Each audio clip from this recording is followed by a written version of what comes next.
The sound of paper tearing echoed through the marble-walled boardroom like a slap across the face.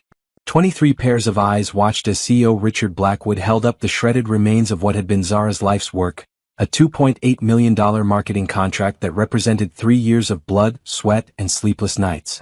"This is pathetic work," Richard's voice cut through the silence like ice.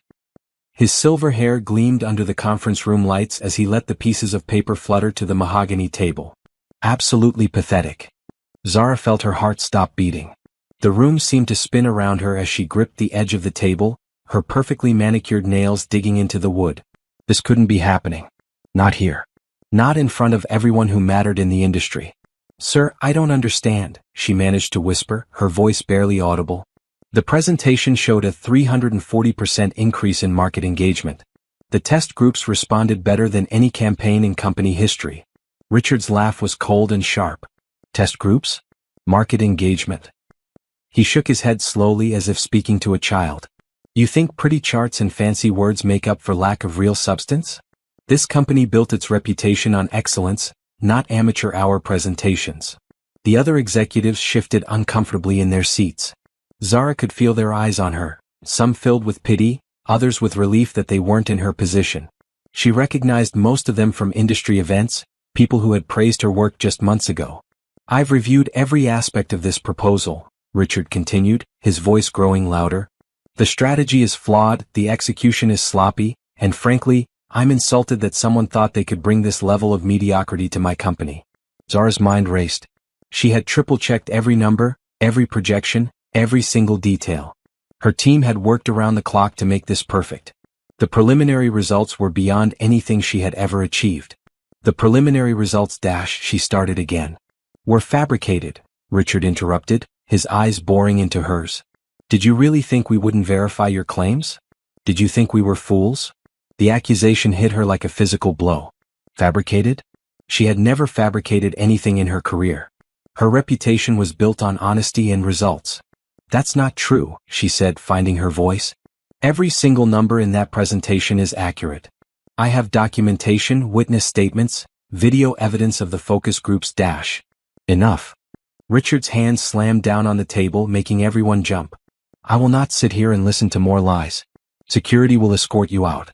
You will not receive payment for this. This insult to our intelligence." The room fell silent except for the tick of the grandfather clock in the corner. Zara felt tears threatening to spill, but she refused to let them fall. "Not here. Not in front of these people. You can't do this," she said, her voice stronger now. "I have a contract. A signed agreement."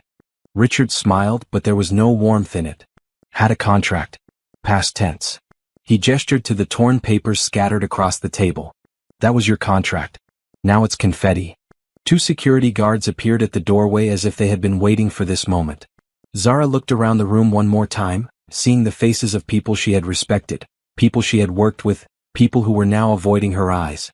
"This isn't over," she said quietly, gathering what remained of her dignity.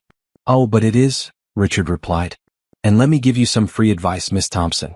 Word travels fast in this industry. After today, after what happened in this room, I doubt you'll find anyone willing to work with you again." As the security guards flanked her, Zara walked out of the boardroom with her head held high. But inside she was crumbling. 3 years of work. Her reputation. Her future. All destroyed in a matter of minutes. The elevator ride down felt like an eternity. The security guards said nothing as they escorted her past the reception desk, past the employees who stopped their conversations to stare, past the gleaming lobby with its awards and accolades. Only when she reached her car in the parking garage did she finally let the tears fall. She sat behind the wheel, shaking, trying to process what had just happened. Her phone buzzed with a text from her husband Tyler. "How did the presentation go?" "Can't wait to celebrate tonight." Celebrate? The word felt like a joke now. She turned off her phone and drove home in a daze, replaying every moment of the humiliation over and over again. That night, Tyler found her sitting in their kitchen, still in her business suit, staring at nothing. "Zara? What's wrong? You look like you've seen a ghost." She looked up at him, his concerned brown eyes, his perfectly styled hair, his expensive suit that she had helped him pay for when he was struggling to start his own business. "It's over," she said simply. "Everything. It's all over." 3 days passed in a blur of shame and confusion. Zara barely left her bed, ignoring the dozens of calls from colleagues and clients who had heard about the incident. Tyler had been patient at first, bringing her soup and offering comfort, but she could sense his growing frustration. "You need to get up," he said on Thursday morning, pulling open the curtains to let harsh sunlight flood their bedroom. "This isn't helping anything." "What's the point?" Zara mumbled into her pillow. "My career is finished. Richard Blackwood made sure of that." Tyler froze at the mention of the name. It was such a small reaction that anyone else might have missed it, but Zara had been married to him for 2 years. She knew his tells. "What?" she asked, sitting up slowly. "Nothing," Tyler said quickly, but his voice was different, strained. "It's just, that's terrible what happened to you." Something cold settled in Zara's stomach. "Tyler, do you know Richard Blackwood?" "Of course not. Why would I know him?" But his answer came too fast, too defensive. Zara studied his face, seeing the way his jaw tightened, the way he couldn't quite meet her eyes. "Tyler. Look, I need to get to work. We can talk about this tonight." He grabbed his briefcase and headed for the door, but Zara was already getting out of bed. "Tyler, stop." He paused at the bedroom doorway, his back still turned to her. "How do you know Richard Blackwood?" "I don't." "You're lying." Tyler's shoulders sagged slightly. When he turned around, his face looked different somehow. Older. Guilty. "It's complicated," he said finally. "Complicated how?" Tyler ran a hand through his hair, a gesture she had once found endearing but now seemed calculated. He's my father." The words hung in the air between them like a physical thing. Zara felt the floor tilt beneath her feet. "Your father?" she repeated, her voice barely a whisper. "My biological father. I haven't seen him since I was 16. My mother raised me alone after they divorced." Zara sank back onto the bed, her mind reeling. "Your father is Richard Blackwood, the CEO of Blackwood Industries. The man who just destroyed my career. I know how this looks, Dash. How this looks." Zara's voice rose. "How this looks?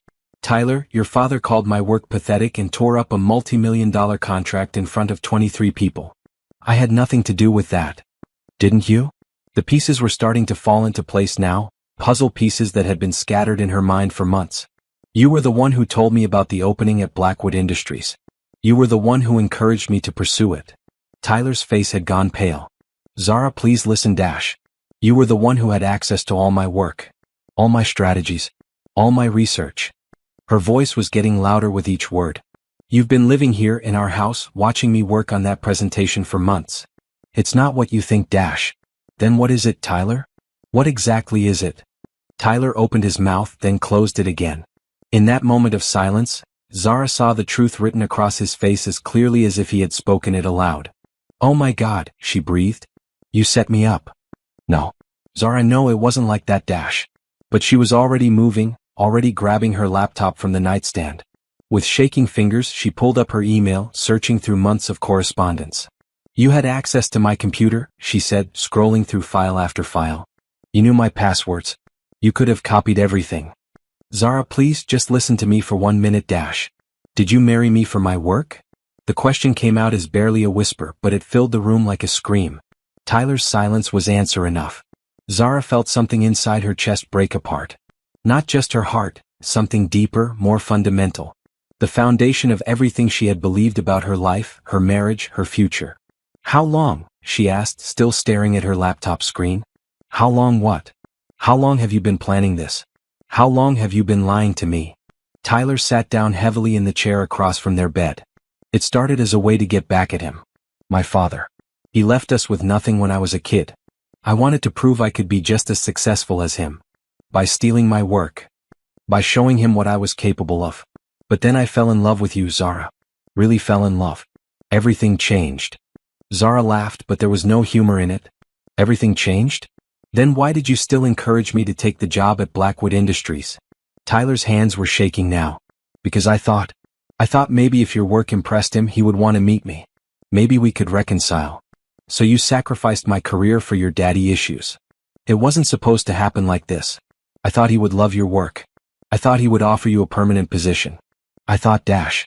You thought wrong." Zara closed her laptop and stood up. "Get out. Zara, please, Dash. Get out of my house. Get out of my life. Get out." Tyler stood up slowly, his face crumpling. "I love you. I know you don't believe me, but I do love you." "Love? Zara felt anger rising in her chest, hot and fierce. You don't destroy someone you love. You don't humiliate them in front of their peers. You don't steal their life's work and hand it over to your estranged father. I never gave him your work. I swear to you I never dash. Then how did he know to call it fabricated? How did he know exactly what to say to destroy me? Tyler's mouth opened and closed like a fish out of water. I don't know. Get out, Zara repeated, her voice deadly quiet. Get out before I do something we'll both regret. After Tyler left, Zara sat in the silence of her empty house and felt something new growing inside her chest. Not sadness. Not despair.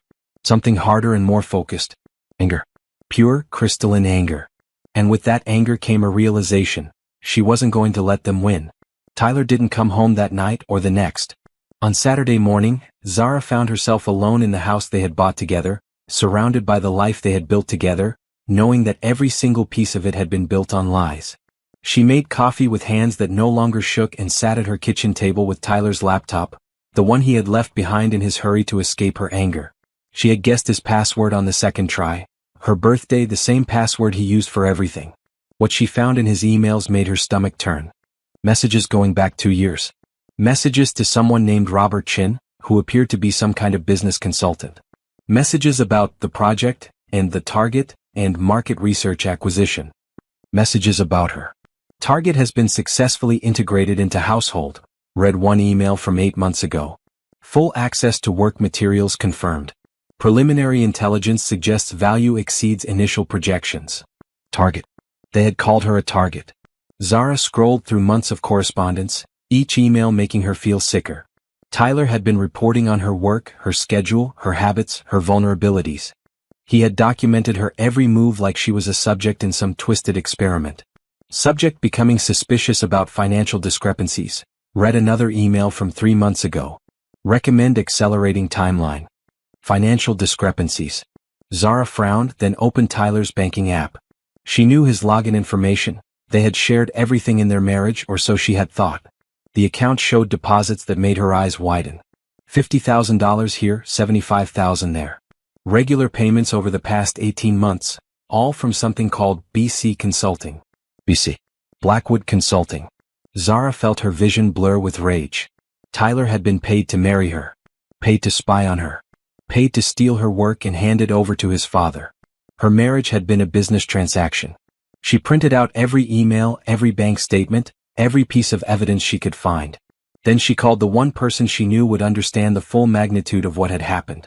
Angela Chin Law Office, came the crisp voice of her college roommate. Angela, it's Zara. I need a lawyer.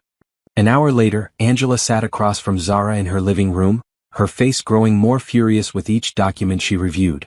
This is fraud, Angela said finally. Corporate espionage. Identity theft.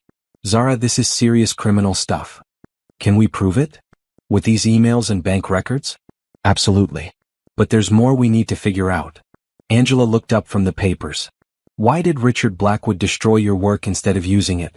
If Tyler was feeding him information, why humiliate you publicly instead of just stealing your ideas quietly? Zara had been wondering the same thing. Maybe the plan went wrong somehow.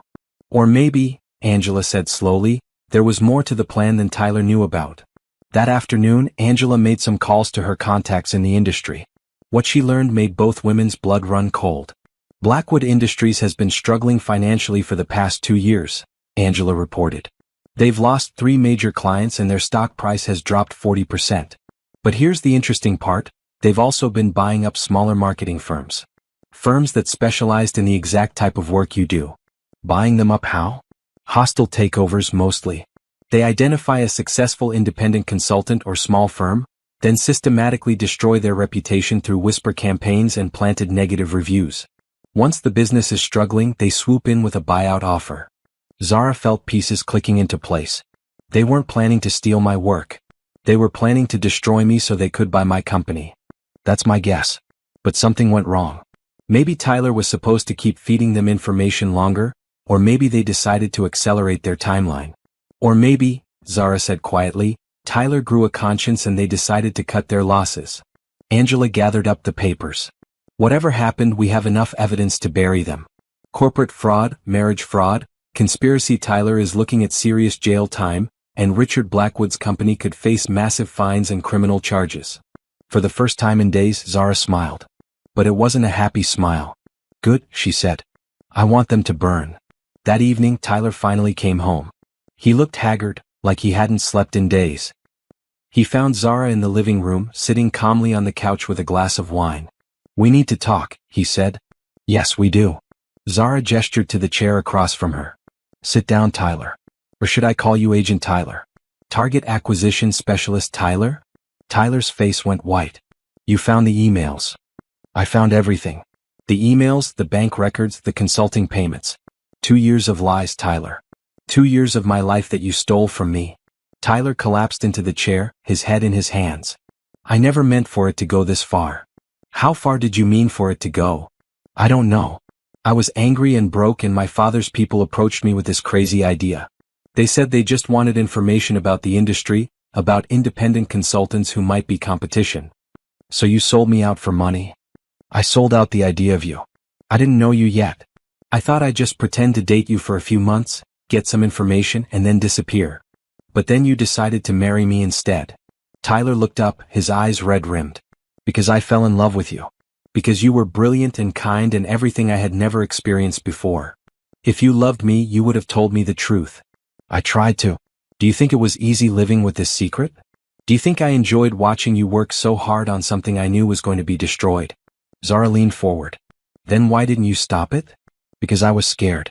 Because I thought maybe if I stayed quiet they would just let it go. I thought maybe they had forgotten about the whole thing. They paid you $75,000 last month, Tyler. They didn't forget. Tyler buried his face in his hands again. I know how this looks. But I swear to you I never gave them your actual work. I never betrayed you like that. Then how did your father know exactly what to say to destroy me? I don't know. Maybe he's just good at reading people. Zara stood up, her patience finally exhausted. Get out. Zara, please dash. Get out of my house. Tomorrow morning I'm calling the police. I'm calling the FBI. I'm calling every journalist I know. You and your father are going to pay for what you did to me. Tyler looked up at her with something like fear in his eyes. You don't understand what you're getting into. My father is powerful. He has connections. He can destroy you completely. He already tried, Zara said coldly. Now it's my turn. The next morning, Zara woke up with a clarity she hadn't felt in months. Tyler was gone, she had heard him packing in the middle of the night, and the house felt different without him. Cleaner somehow. Like a weight had been lifted. She made herself breakfast and spread all the evidence across her dining room table. Bank statements, emails, phone records that Angela had helped her obtain. The paper trail of her husband's betrayal laid out in black and white. But as she studied the documents, a new plan began to form in her mind. A plan that went beyond simple legal justice. Her phone rang. Angela. How are you holding up? Her friend asked. Better than expected. I've been thinking about what you said yesterday. About Blackwood Industries' financial problems. What about them? If they're struggling that badly, then destroying my reputation wasn't just about eliminating competition. It was about sending a message to other independent consultants. Stay away from our territory or we'll destroy you too. That makes sense. Fear tactics to consolidate the market. Which means, Zara continued, they're probably planning to do this to other people. Other consultants, other small firms. Probably. But Zara, even if we can prove that, it's going to take years to work through the courts. And in the meantime, your reputation dash. My reputation is already destroyed, Zara interrupted. Richard Blackwood made sure of that. But what if I could rebuild it while simultaneously destroying his? There was silence on the other end of the line. Then, what are you thinking? I'm thinking that Richard Blackwood made one crucial mistake. He assumed I would disappear quietly. He assumed I would be too ashamed and broken to fight back. And you're not. I'm not. Zara looked at the evidence spread across her table. I'm going to start my own consulting firm. And I'm going to use everything I know about Blackwood Industries, everything Tyler accidentally gave me access to destroy them from the inside out. Zara, that's incredibly risky. If they find out what you're planning, dash. They won't. Because I'm going to be very, very careful. And I'm going to be very, very patient. Angela was quiet for a long moment. You know I have to advise you against this as your lawyer. I know. And you know that as your friend, I think Richard Blackwood deserves everything that's coming to him. Zara smiled. I was hoping you'd say that. That afternoon, Zara began her research in earnest. She used Tyler's laptop. He had been too panicked to wipe it clean, to access internal Blackwood Industries documents that he had downloaded over the past 2 years. What she found was a company in free fall. Despite their public image of success, Blackwood Industries was hemorrhaging money. They had made a series of bad investments, lost key clients to competitors, and were now desperately trying to acquire smaller firms to stay afloat. More importantly, she found evidence of other schemes like the one they had run on her. Names of other consultants who had been targeted. Other marriages that had been arranged. Other lives that had been destroyed for profit. She wasn't the only victim. She was just the latest.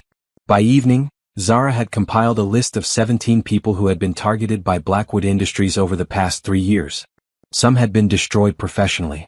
Others had been bought out for pennies on the dollar. All had been manipulated and used. She started making phone calls. Hello, is this Rebecca Martinez? My name is Zara Thompson. I believe we have something in common.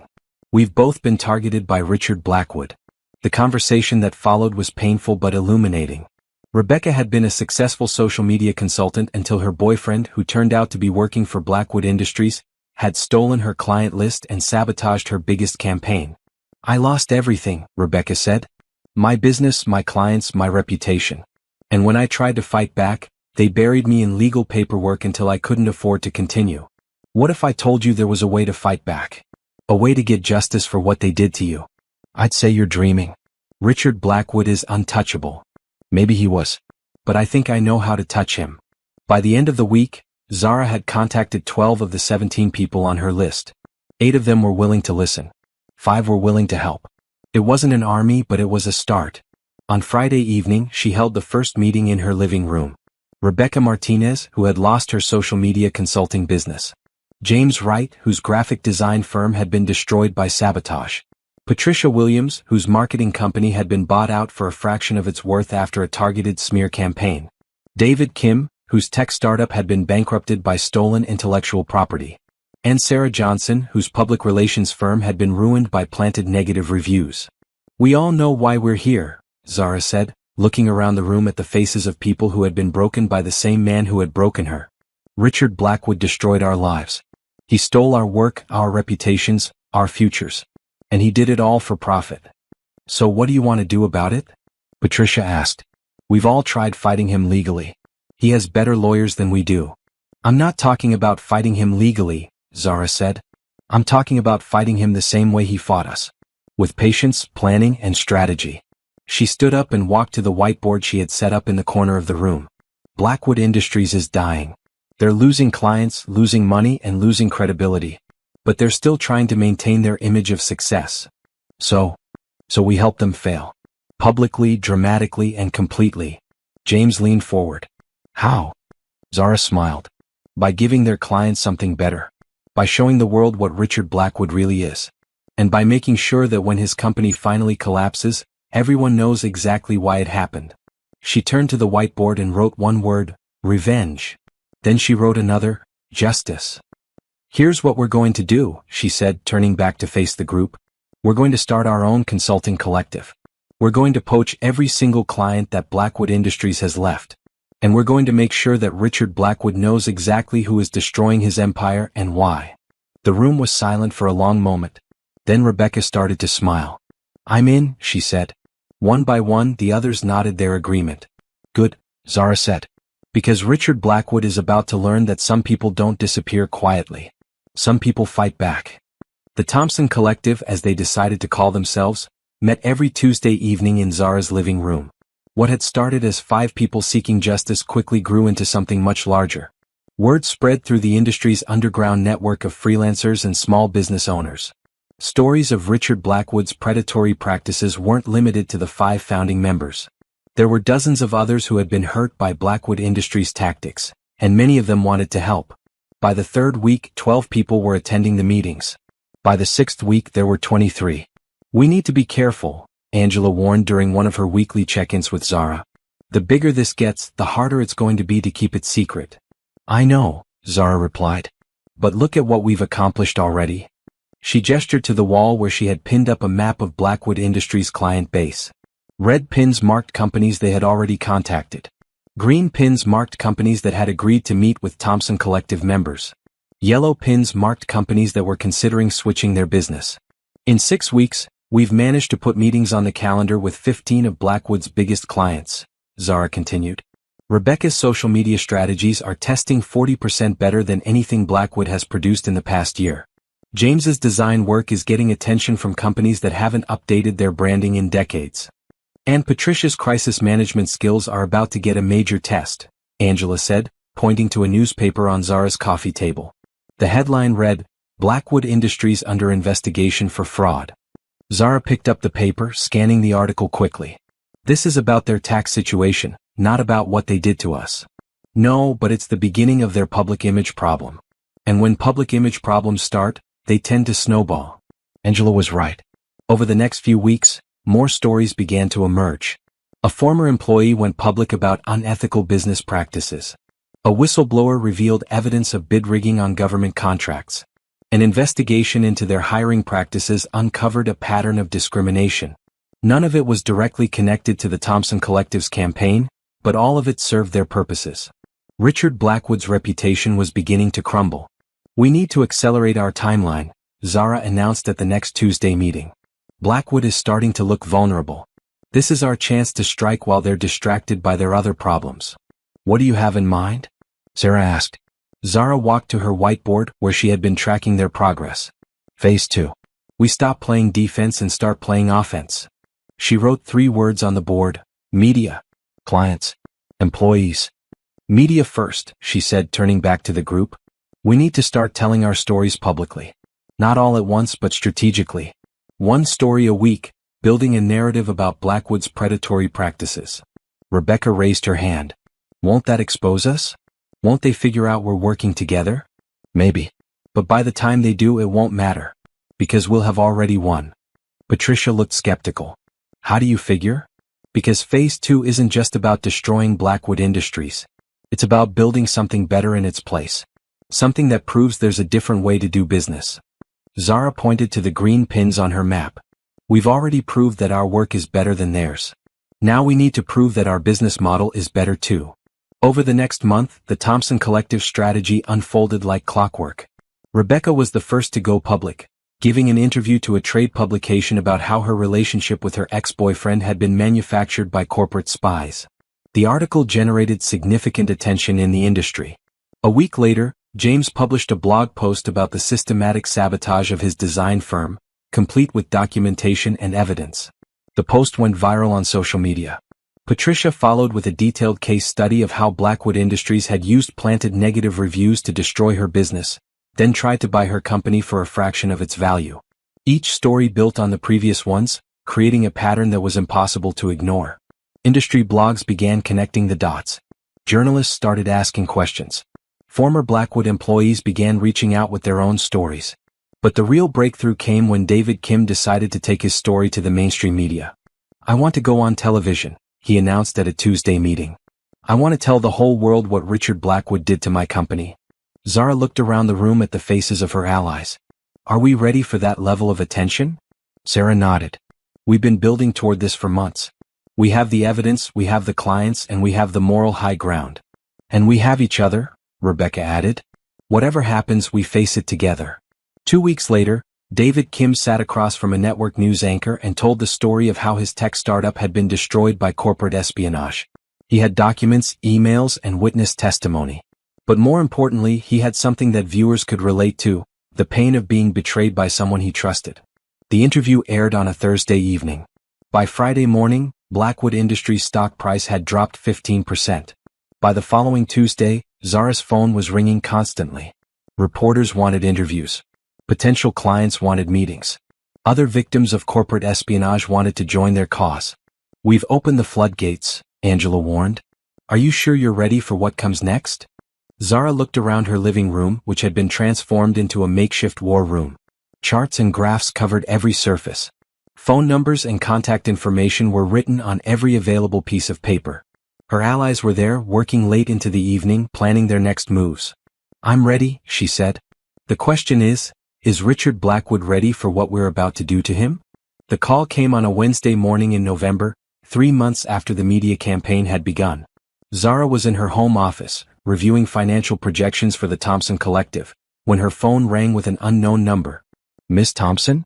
This is Jennifer Walsh from Morrison & Associates. We represent several clients who are interested in your services. Morrison & Associates was one of the biggest consulting firms in the city. The kind of firm that Zara had once dreamed of working with. What kind of clients?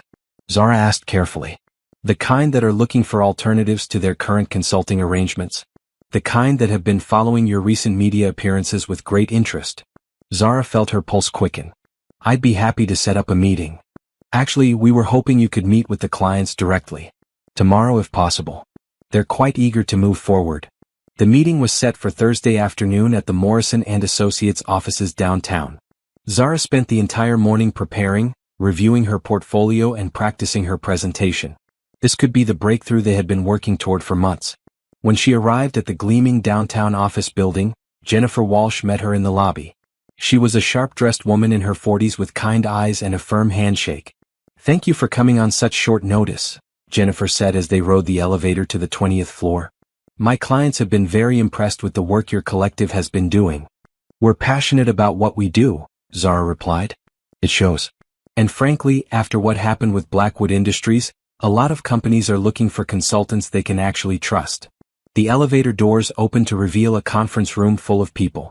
Zara recognized several faces from industry events, CEOs and marketing directors from some of the biggest companies in the region. Ladies and gentlemen, Jennifer announced, I'd like you to meet Zara Thompson. The presentations went better than Zara had dared to hope. Her portfolio spoke for itself, but more importantly, her story resonated with the executives in the room. They had all heard about Blackwood Industries' unethical practices. Many of them had been considering leaving Blackwood even before the scandals broke. The question we all have, said Margaret Chin, CEO of a major retail chain, is whether your collective can handle the volume of work we're talking about. Between all of us, we're looking at potentially $8 million in consulting contracts. $8 million. It was more than 3 times what Zara had lost when Richard Blackwood tore up her original contract. We can handle it, Zara said confidently. In fact, we've been preparing for exactly this kind of expansion. It was true. Over the past month, the Thompson Collective had been quietly recruiting new members. Not just people who had been hurt by Blackwood Industries, but talented consultants and designers who believed in their mission of ethical business practices. There is one concern, said Robert Martinez, the CFO of a tech company. Blackwood Industries still has significant resources. If we make this switch, we need to be sure that your collective can protect us from any retaliation. Zara smiled. Mr. Martinez, I think you'll find that Richard Blackwood has bigger problems to worry about than retaliation. In fact, I suspect he's going to be too busy trying to save his own company to cause trouble for anyone else. The meeting ended with handshakes and promises to have contracts drafted by the end of the week. As Zara left the building, she felt a sense of triumph that she hadn't experienced since before her humiliation in that Blackwood Industries boardroom. But the real triumph came the next morning, when she opened her laptop to find an email from Tyler. Zara, I know you probably don't want to hear from me, but I thought you should know that my father is in serious trouble. The FBI raided Blackwood Industries yesterday. They're investigating everything, the corporate espionage, the fraudulent contracts, all of it. I think your media campaign worked. I think you're going to get the justice you deserve. I'm sorry for everything I did to you. I'm sorry I was too weak to do the right thing when it mattered. I hope someday you can forgive me, but I understand if you can't. Tyler. Zara read the email twice, then deleted it without responding. Tyler's apology was too little, too late. But his information was valuable. She called Angela immediately. The FBI raided Blackwood Industries yesterday, she said without preamble. I heard. It's all over the news this morning. Corporate fraud, conspiracy, racketeering, they're throwing everything at him. How long do you think it will take? For the criminal case? Years probably. But the civil suits are already starting. And more importantly, his business is finished. No company is going to work with Blackwood Industries now. Zara walked to her window and looked out at the city skyline. Somewhere out there, Richard Blackwood was probably sitting in his office, watching his empire crumble around him. Angela, I need you to do something for me. What? I need you to draft a letter. A formal offer to purchase Blackwood Industries assets when they go up for liquidation. There was silence on the other end of the line. Then Angela started laughing. You want to buy his company? I want to buy what's left of it. The client lists, the intellectual property, the office equipment. Everything. And I want to make sure Richard Blackwood knows exactly who's buying it. That's beautiful. Cold-blooded and beautiful. It's justice, Zara said simply. He tried to destroy me to build his empire. Now I'm going to use the pieces of his empire to build something better. That afternoon, Zara called another meeting of the Thompson Collective. When she told them about the FBI raid and her plan to acquire Blackwood's assets, the room erupted in cheers. This is it, Rebecca said, her eyes shining. This is what we've been working toward. Not quite, Zara replied. This is just the beginning. Destroying Richard Blackwood was never the real goal. The real goal was to prove that there's a better way to do business. A way that doesn't require lying, cheating, or destroying people's lives.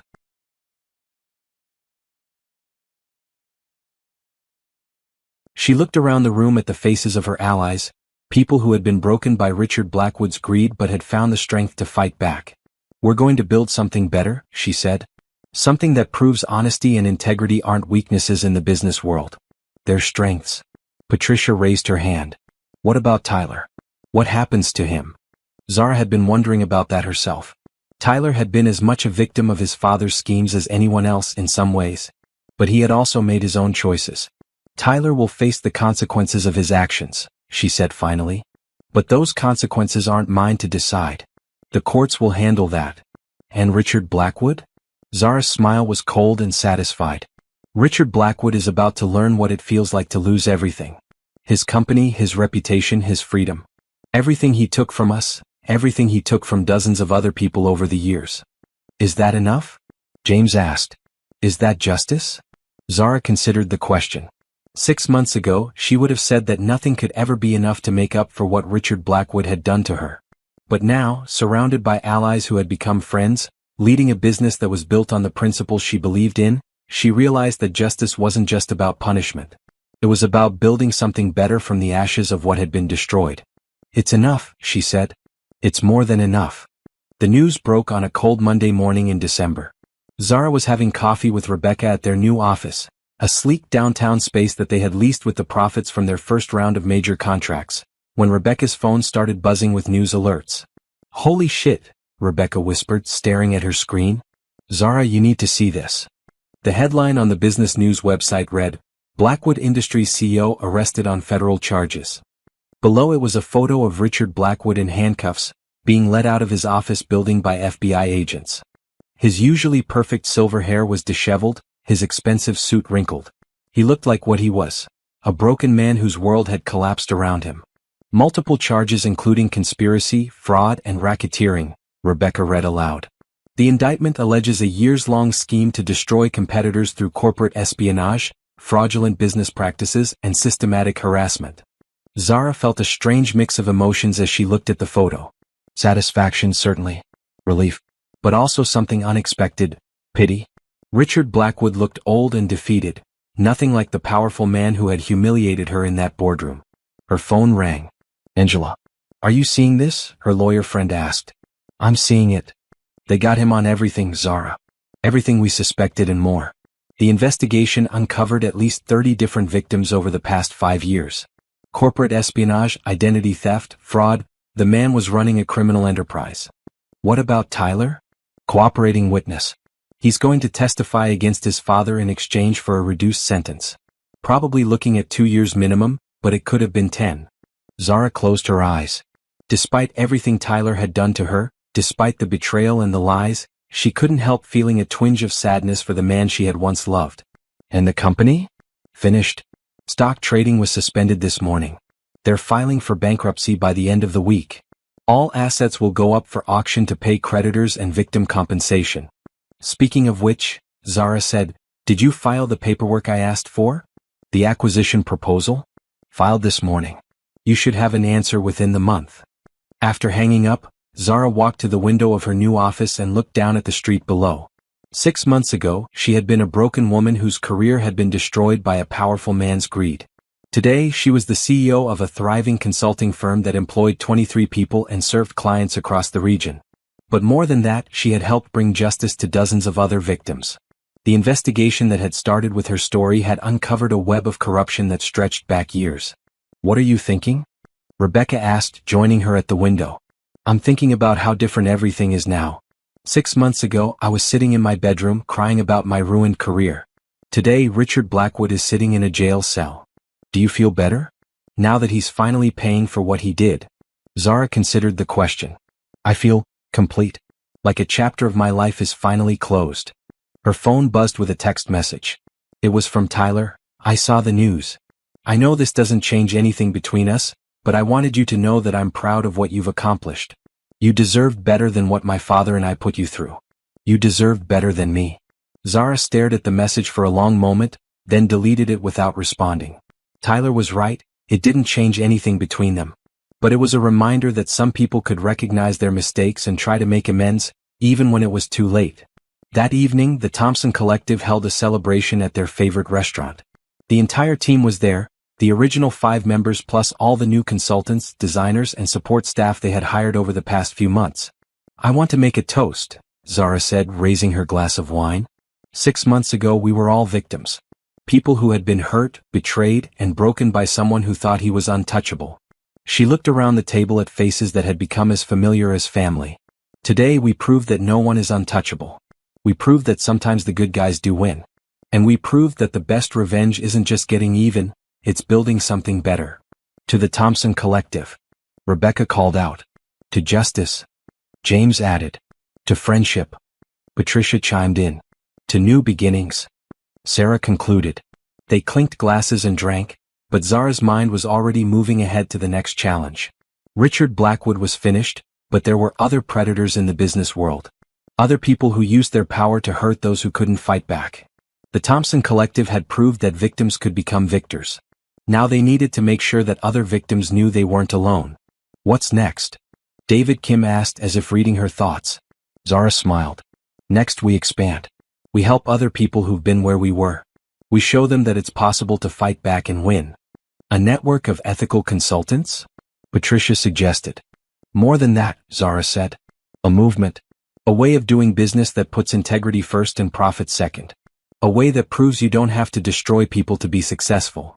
The conversation continued late into the evening, but Zara's mind kept drifting to the future. Richard Blackwood's arrest was just the beginning. There was so much more work to be done. But for tonight, it was enough to sit with her friends, because that's what they had become, these people who had shared her pain and her triumph, and celebrate the fact that justice had finally been served. Richard Blackwood had taught her that the world could be cruel and unfair. But her friends had taught her something more important, that cruelty and unfairness didn't have to win. Sometimes, if you were smart enough and strong enough and brave enough, you could make them lose. 3 weeks after Richard Blackwood's arrest, Zara received a call that she had been both expecting and dreading. Miss Thompson? This is Detective Maria Santos with the FBI's White-Collar Crime Unit. We need to schedule a formal interview regarding your experiences with Blackwood Industries. The interview took place on a gray January morning in a sterile federal building downtown. Detective Santos was a serious woman in her 50s who had clearly spent years dealing with corporate criminals. We've reviewed all the evidence you and your attorney provided, Detective Santos said, settling into her chair across from Zara. Your case was instrumental in building our investigation. The emails, bank records, and witness testimony from your collective members gave us the foundation we needed. I'm glad we could help, Zara replied. The thing is, Miss Thompson, Richard Blackwood's legal team is claiming that the corporate espionage charges are overblown. They're saying that Tyler Blackwood acted independently, without his father's knowledge or approval. Zara felt her stomach tighten. That's not true. The emails clearly show dash. The emails show that Tyler was reporting to someone identified as RB, but Blackwood's lawyers are claiming that could refer to anyone. They're also claiming that the payments Tyler received came from a consulting firm that operates independently of Blackwood Industries. BC Consulting, Zara said. I researched them. They're owned by a shell company that traces back to Richard Blackwood. We know. But proving that in court is going to require testimony from people who were directly involved in the conspiracy. People like Tyler. Detective Santos leaned forward. Tyler Blackwood has agreed to testify against his father, but his credibility is compromised because of his personal relationship with you. The defense is going to argue that he's making up stories to protect himself and hurt his father. So what does that mean? It means we need more evidence. More witnesses. More victims who can testify about a pattern of behavior that goes beyond what happened to you. Zara nodded slowly. What do you need from me? We need you to help us find other victims. People who might not have come forward yet. People who might be afraid to speak up against someone as powerful as Richard Blackwood. Even though he's been arrested? Even though he's been arrested. Fear doesn't disappear overnight, Miss Thompson. You of all people should understand that. Over the next few weeks, Zara found herself in an unexpected role, victim advocate and amateur detective. Working with the FBI, she reached out to people in the industry who might have been targeted by Blackwood Industries schemes. What she discovered was both heartbreaking and infuriating. There were dozens of victims scattered across the country. Small business owners who had been driven to bankruptcy. Employees who had been fired for refusing to participate in unethical practices. Competitors who had been systematically destroyed. Many of them had never connected their individual experiences to a larger pattern of criminal behavior. They had assumed they were just unlucky or that they had failed in some way. I thought it was my fault, said Maria Gonzalez, a former Blackwood Industries employee who had been fired after questioning the company's bidding practices. I thought I was being too sensitive, that this was just how business worked. It's not how business works, Zara assured her during their phone call. What happened to you was illegal. And you're not alone. One by one, the additional victims agreed to cooperate with the investigation. Their testimonies painted a picture of a company that had been systematically breaking the law for years. But the most damaging testimony came from an unexpected source, Richard Blackwood's own assistant, Catherine Park. Catherine had worked for Richard Blackwood for 8 years. She had scheduled his meetings, managed his calendar, and handled his correspondence. She had also been quietly documenting his illegal activities. I kept copies of everything, Catherine told Zara during their first meeting. Emails, phone records, meeting notes. I knew what he was doing was wrong, but I didn't know who to tell. Why didn't you go to the authorities sooner? Catherine looked down at her hands. Because I was scared. Because I needed the job. Because I thought no one would believe me. But you believe them now? I believe that men like Richard Blackwood only stay in power because people like me stay quiet. I'm tired of staying quiet. Catherine's evidence was devastating. Internal memos discussing target acquisition. Budgets for relationship development. Code for the fake marriages and relationships used to spy on competitors. Strategy documents outlining plans to destroy specific businesses. Most damning of all were the recordings. Catherine had been secretly recording her conversations with Richard Blackwood for over a year. I want the Thompson woman destroyed, Richard's voice said clearly on one recording from 8 months earlier. I want her humiliated, broken, and driven out of this industry permanently. Whatever it takes. When Zara heard that recording, sitting in Detective Santos' office, she felt a chill run down her spine. The hatred in Richard Blackwood's voice was personal and vicious. Why? She asked. Why did he hate me so much? I'd never even met him before that presentation. Detective Santos looked through the case files.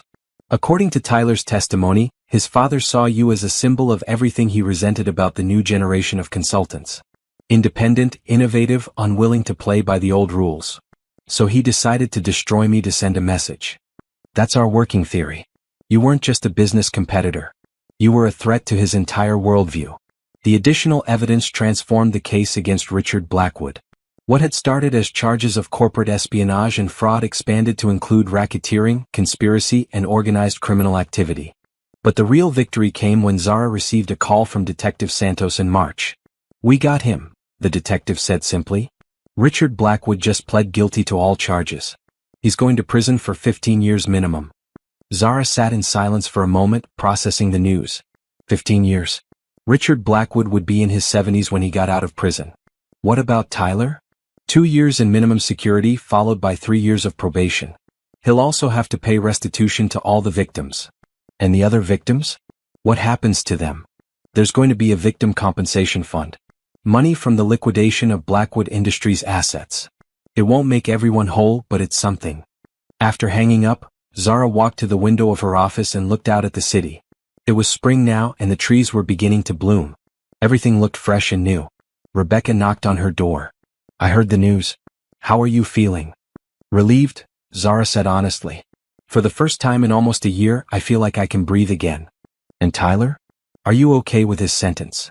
Zara considered the question. I think Tyler got what he deserved.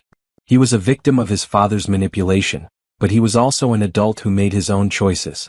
2 years seems fair. Do you think you'll ever forgive him? I don't know. Maybe someday. But forgiveness doesn't mean forgetting, and it doesn't mean trusting him again. That evening, the Thompson Collective held another celebration. But this one felt different from the previous gatherings. More somber, more reflective. We did it, Patricia said, raising her glass. We actually did it.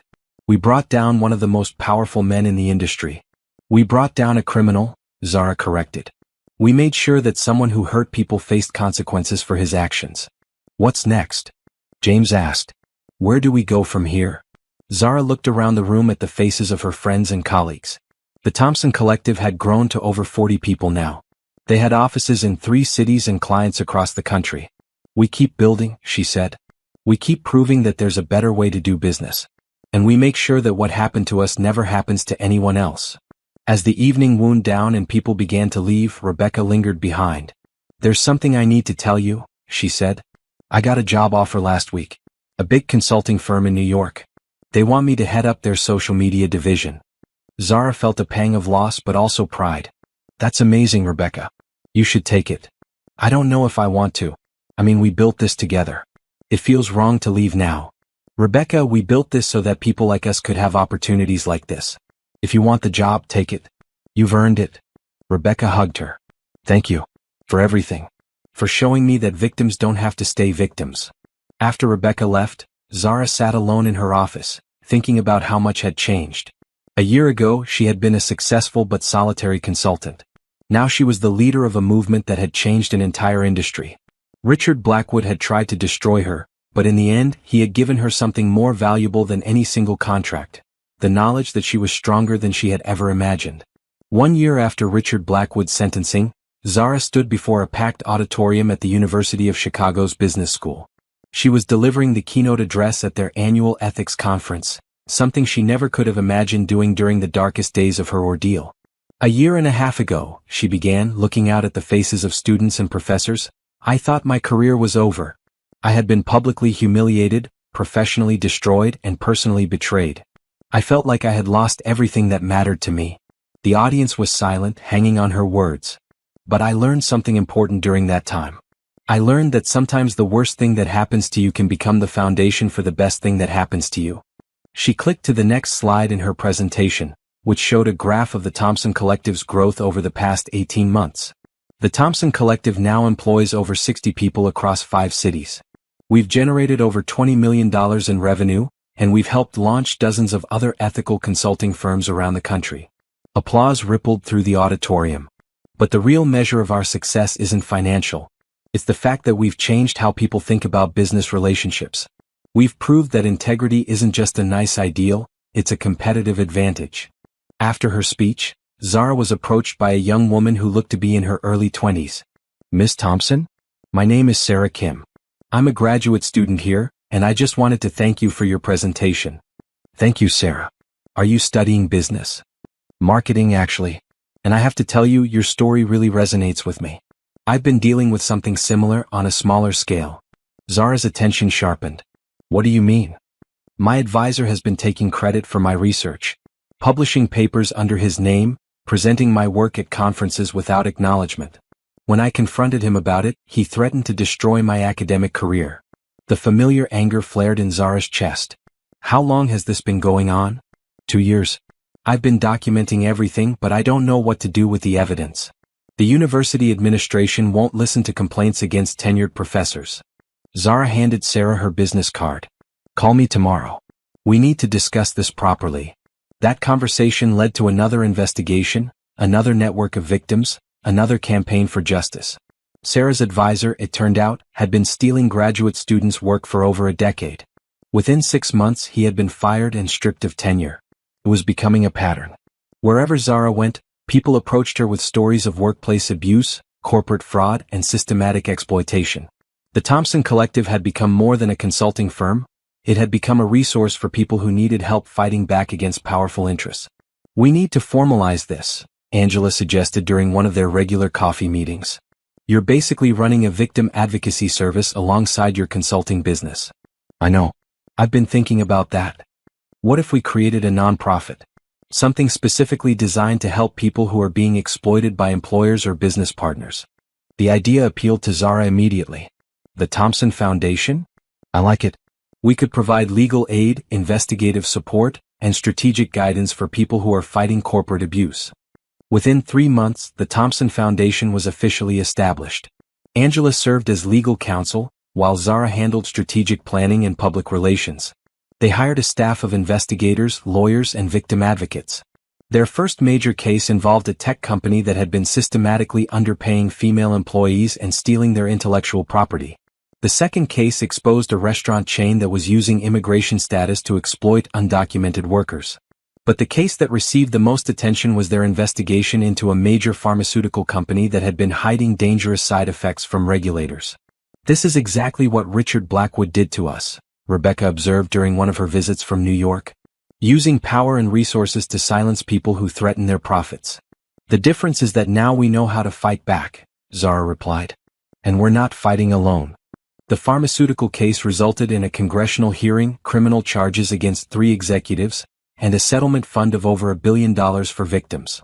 More importantly, it established the Thompson Foundation as a major force in corporate accountability. But success brought new challenges. Zara found herself constantly in the public eye, giving interviews and testimony, speaking at conferences and universities. The media had begun calling her America's corporate conscience, a title that made her uncomfortable. "I'm not trying to be anyone's conscience," she told a reporter from Forbes magazine. "I'm just trying to make sure that people who abuse their power face consequences. Some people say you're on a crusade against American business. I'm on a crusade against illegal and unethical behavior. There's a difference." The reporter leaned forward. "What about Tyler Blackwood? Have you had any contact with him since his release from prison?" Zara had been expecting this question. Tyler had been released 6 months earlier, after serving 18 months of his 2-year sentence. She had heard through the grapevine that he was working at a non-profit organization, helping other former inmates readjust to civilian life. "Tyler Blackwood made his choices and he faced the consequences," she said diplomatically. "I wish him well in rebuilding his life." What she didn't tell the reporter was that Tyler had written to her after his release. A long letter apologizing for his actions and asking for forgiveness. She had read it once, then filed it away without responding. Forgiveness was still a work in progress. That evening, Zara sat in her apartment, a spacious place in a converted warehouse that she had bought with her first year's profits from the Thompson Collective, and reflected on how much her life had changed. She was successful beyond her wildest dreams. She was financially secure, professionally respected, and personally fulfilled. She had friends, colleagues, and a sense of purpose that she had never experienced before. But she was also alone. Her marriage to Tyler had soured her on romantic relationships, and her demanding schedule left little time for dating. She had thrown herself so completely into her work that personal relationships had become secondary. Her phone rang. It was James Wright, one of the original Thompson Collective members. "Hey Zara. Are you free for dinner tomorrow night? I want you to meet someone." "James, I told you I'm not interested in being set up. It's not a setup. It's my cousin Marcus. He's a documentary filmmaker, and he wants to make a movie about corporate whistleblowers. He's interested in telling the Thompson Collective story." Zara sighed. "Another journalist?" "Not a journalist. An artist. Someone who wants to tell stories that matter." Despite her reservations, Zara agreed to the dinner. She was curious about how an outsider would view their story. Marcus Williams turned out to be nothing like what she had expected. He was tall and soft-spoken, with intelligent eyes and a gentle manner that put her immediately at ease. "I've been following your work for months," he told her over dinner. "What you've accomplished is remarkable, but I'm more interested in the personal journey. How does someone go from being a victim to being a leader?" "I don't think of myself as a leader," Zara replied. "I think of myself as someone who got tired of being pushed around." Marcus smiled. "That's exactly what I mean. There's something powerful about ordinary people deciding to fight back against injustice." The conversation continued for 3 hours. Marcus was genuinely interested in her story, but he also challenged her to think about it in new ways. "What would you say to other people who are in the position you were in 18 months ago?" he asked. "I'd say that they're not as powerless as they think they are. And they're not as alone as they feel." "And what would you say to yourself if you could go back to that moment when Richard Blackwood tore up your contract?" Zara thought about it. "I'd say that this is going to hurt more than you can imagine. but it's also going to make you stronger than you ever dreamed possible. 2 years after Richard Blackwood's conviction, Zara received an invitation that would have been unthinkable during the darkest days of her ordeal. Harvard Business School wanted her to serve as a visiting professor, teaching a course on ethical business practices and corporate accountability. It's a full semester commitment, Dean Patricia Morrison explained during their video call. You'd be working with MBA students, teaching them about real-world applications of business ethics. I'm honored, Zara replied, but I'm not sure I'm qualified to be a professor. Miss Thompson, you've rebuilt your career from nothing, exposed one of the biggest corporate fraud cases in recent history, and created a new model for ethical consulting. I'd say you're more qualified than most people with PhDs. The offer was tempting, but it would mean stepping back from the day-to-day operations of both the Thompson Collective and the Thompson Foundation. It would mean trusting others to carry on the work she had started. That evening, she discussed the opportunity with her core team during their weekly dinner meeting. The tradition had continued even as the group had grown and spread across the country. You should do it, Rebecca said via video call from her New York office. Teaching the next generation of business leaders is the logical next step. But what about the foundation? What about all the cases we're working on? The foundation will survive without you for a semester, Angela assured her. We have a great team now. And honestly, having you at Harvard will raise our profile even more. Patricia nodded in agreement. You've built something bigger than yourself, Zara. It's time to let it stand on its own. The decision was made easier by an unexpected encounter the following week. Zara was leaving a client meeting when she spotted a familiar figure on the sidewalk outside the building. Tyler. He looked different than she remembered. Thinner, older, with graying hair and lines around his eyes that spoke of hard experience. He was well-dressed but not expensively so, carrying a worn leather briefcase and walking with purpose. Their eyes met across the busy street. For a moment, time seemed suspended. Then Tyler raised his hand in a small wave, not approaching but simply acknowledging her presence. Zara found herself waving back. Not forgiveness exactly, but a recognition that they had both survived the wreckage of their shared past. Tyler smiled sadly, then continued down the street and disappeared into the crowd. That brief encounter crystallized something for Zara. She had spent the last 2 years focused on justice, on accountability, on making sure that powerful people faced consequences for their actions. But somewhere along the way she had also found peace. She called Dean Morrison the next day and accepted the Harvard position. The semester at Harvard exceeded all her expectations. Her students were brilliant and engaged, asking probing questions about ethics and responsibility that challenged her to think more deeply about her own experiences. Professor Thompson, one student asked during a seminar on corporate governance, "Do you think Tyler Blackwood deserved to go to prison?" It was a question she had grappled with privately for years. "I think Tyler Blackwood needed to face consequences for his actions," she replied carefully. Whether prison was the right consequence is a larger question about how our justice system works. But accountability? Yes, that was necessary. What about forgiveness? Do you think redemption is possible for people who commit corporate crimes? Zara looked around the classroom at the faces of future business leaders. I think redemption is possible for anyone who genuinely acknowledges their mistakes and works to make amends. But redemption isn't something you can demand from others. It's something you have to earn through your actions. After class, the student who had asked the question approached her. "Professor Thompson, I hope this isn't too personal, but have you forgiven Tyler Blackwood?" Zara considered the question. "I've forgiven him enough to stop carrying anger about what he did to me. But forgiveness doesn't mean forgetting, and it doesn't mean trusting someone again. Some relationships can't be repaired, even when forgiveness is possible." That evening, Zara walked through Harvard Yard, thinking about forgiveness and redemption and second chances. Her phone buzzed with a text from an unknown number. "Zara, I know you probably don't want to hear from me, but I wanted you to know that I saw your Harvard appointment in the news. I'm proud of what you've accomplished. You deserved so much better than what I put you through. I hope you found happiness. Tyler." This time, instead of deleting the message, Zara typed back a simple response. "I have found happiness. I hope you have too." It wasn't reconciliation, but it was closure. 3 months later, Zara's semester at Harvard concluded with a symposium on corporate ethics that drew business leaders, academics, and journalists from around the world. The keynote panel featured Zara alongside 3 other corporate whistleblowers who had exposed major scandals. "What advice would you give to someone who discovers unethical behavior in their workplace?" a journalist asked. "Document everything," Zara replied without hesitation. Find allies. Don't assume you're alone. And remember that speaking up isn't just about protecting yourself, it's about protecting future victims. But what if they're afraid of retaliation? Fear is natural. But silence enables abuse. Sometimes the right thing to do is also the scary thing to do. After the panel, Zara was approached by a young woman who introduced herself as Dr. Lisa Chin, a researcher studying corporate accountability. Miss Thompson, I've been following your work for years. I'm actually writing a book about corporate whistleblowers, and I'd love to interview you for it. What kind of book? It's about how victims of corporate abuse can transform their experiences into social change.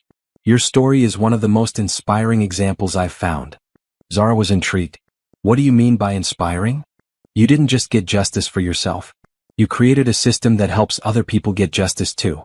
You turned your pain into purpose. That phrase stuck with Zara as she prepared to return to Chicago and resume her work with the Thompson Collective and Foundation. Turned your pain into purpose. It was a simple way to describe what felt like a complex journey. The flight back to Chicago gave her time to reflect on everything that had happened over the past 3 years. She had gone from a successful but isolated consultant to a leader of a movement that had changed an entire industry. Richard Blackwood was serving his sentence in federal prison. Tyler was working to rebuild his life. The dozens of other victims had received compensation and justice. The corrupt system that had enabled their abuse had been exposed and reformed. But perhaps most importantly, Zara had discovered something about herself that she never could have imagined during those dark days after her humiliation. She was capable of transforming tragedy into triumph. Her phone rang as the plane began its descent into Chicago. It was Marcus Williams, the documentary filmmaker she had met 2 years earlier. Zara, I have news. The documentary is finished, and it's been accepted into the Sundance Film Festival. That's wonderful, Marcus. But that's not why I'm calling. I'm calling because I wanted you to be the first to know.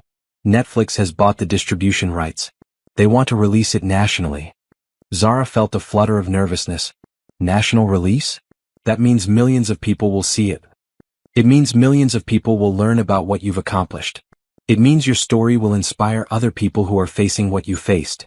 What we faced, Zara corrected. This was never just my story, Marcus. It was all of us. I know. And the film reflects that. But you were the catalyst, Zara. You were the one who decided to fight back instead of disappearing. After hanging up, Zara looked out the airplane window at the lights of Chicago spreading out below her.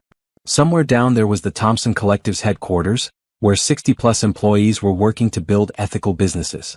Somewhere down there was the Thompson Foundation's office, where lawyers and investigators were helping victims of corporate abuse. And somewhere down there was the boardroom where Richard Blackwood had torn up her contract and called her work pathetic, setting in motion a chain of events that had ultimately destroyed him and elevated her. Full circle. 6 months later, Zara sat in a movie theater in downtown Chicago, surrounded by friends, colleagues, and supporters, watching her story unfold on the big screen. The documentary was powerful and moving, but what struck her most was how it ended. The final scene showed her teaching at Harvard, then cut to footage of Thompson Collective employees working with clients, then to Thompson Foundation lawyers helping victims, then to other ethical consulting firms that had been inspired by their model. The last image was of Zara herself, speaking directly to the camera. People ask me if I'm glad that Richard Blackwood destroyed my original contract. That's a complicated question. I'm not glad that I was hurt or that other people were hurt. But I am glad that his actions led to something bigger and more important than any single business deal. I'm glad that we proved victims don't have to stay victims. I'm glad that we showed that ethical business practices aren't just idealistic, they're practical and profitable. And I'm glad that we demonstrated that sometimes the worst thing that happens to you can become the foundation for the best thing you do with your life. Richard Blackwood thought he was destroying me. Instead, he freed me to become who I was meant to be. As the credits rolled and the lights came up, Zara was surrounded by applause and congratulations. But her attention was drawn to a figure at the back of the theater. A man in an expensive suit who looked familiar. It was Robert Chin, Tyler's former business consultant, one of the people who had helped orchestrate the original scheme against her. He had served a brief sentence and was now apparently working to rebuild his life. Their eyes met across the theater. Robert nodded respectfully, then left without approaching her. Another ghost from her past, acknowledging what she had become. Later that evening, at the after-party for the documentary, Zara found herself standing on a rooftop terrace overlooking the city. The Thompson Collective and Foundation teams were there, along with clients, supporters, and friends from across the country. Angela approached with 2 glasses of champagne. "Penny, for your thoughts. I was just thinking about how different everything is now compared to 3 years ago." "Different how?" 3 years ago I was alone. I was focused entirely on my own success, my own career, my own life. I thought that was enough. And now?" Zara gestured to the party around them, dozens of people whose lives had been changed by their shared work. "Now I know that individual success isn't enough. Real success is about lifting other people up with you. So what's next? You've conquered corporate fraud, reformed an industry, inspired a movement, and gotten a Hollywood documentary. What does Zara Thompson do for an encore?" Zara smiled. "I keep building. There are still people out there who need help. Still systems that need to be changed. Still bullies who think they're untouchable." "And your personal life? Any chance you'll make time for happiness that doesn't involve fighting corporate corruption?" It was a fair question. Zara's romantic life had been non-existent since her divorce from Tyler. She had thrown herself so completely into her work that personal relationships had taken a back seat. "Actually," she said, glancing across the party to where Marcus Williams was engaged in animated conversation with some film industry contacts, "I think I might be ready to explore that possibility." Angela followed her gaze and smiled. "About time. You deserve happiness, Zara. Real, personal happiness. Not just professional satisfaction." As the evening wound down and guests began to leave, Marcus approached Zara on the terrace. "Amazing party," he said. "Amazing documentary screening. Amazing 3 years, really. Thank you. For everything. For telling our story the right way. Thank you for trusting me with it." Marcus hesitated, then continued. "Zara, I know this might be presumptuous, but I was wondering if you'd like to have dinner sometime. Just the 2 of us. Not for business reasons." Zara felt a flutter of something she hadn't experienced in years, romantic possibility. "I'd like that," she said simply. As Marcus smiled and walked away, Zara remained on the terrace, looking out at the lights of Chicago. 3 years ago, she had stood in another high-rise building in this same city, watching her career and her marriage crumble around her. Tonight, she stood surrounded by friends and allies, looking toward a future full of possibility. Richard Blackwood had tried to destroy her.